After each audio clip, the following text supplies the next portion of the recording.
The hospital received a special patient. Half of his face was severely damaged in a car accident. For years, he had lived under the strange looks from others. He was really eager for a face transplant surgery. This kind of surgery had only been completed a few times globally. It required the donor to perfectly match him in age, skin color, and blood type, and the risk was extremely high. It might even endanger his life, but he was still determined to have a normal face again. When the doctors gathered around him discussing the surgical plan, someone couldn't help bursting into laughter. Holy crap.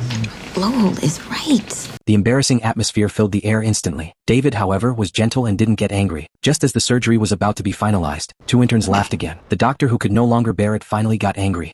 You really think that was okay? You think that was doctorly? At the same time, a group of people holding orchids came to the hospital. They were David's online friends. They came specially to visit him, but when he saw them appear, his emotions became very agitated. Get them out. They're strangers. I don't want them in here.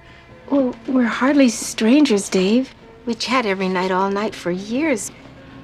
We flew in. Get out. We've never met. You don't know me. You don't know anything about me. Get out. Get them out. Get out. Get out. Seeing him in such pain, the online friends could only leave helplessly. Because of his current face, he had lost his family and friends. He was afraid that his online friends would dislike his face. Afraid of losing even this warmth from the internet, he insisted on meeting them after the surgery. Lexi gently comforted him. When his online friends saw his face, not a single one of them backed away. They had already accepted his appearance. Considering the extreme risk of the surgery, the doctor still suggested that before the surgery, David meet his online friends. Persuaded by the doctor, he finally softened his heart, mustered up the courage to face this group of friends again. Just as the doctor said, they were all kind, not showing even a hint of dislike, even gently comforting him. Please don't call my dear friend ugly. You're a survivor, and it's written all over your face.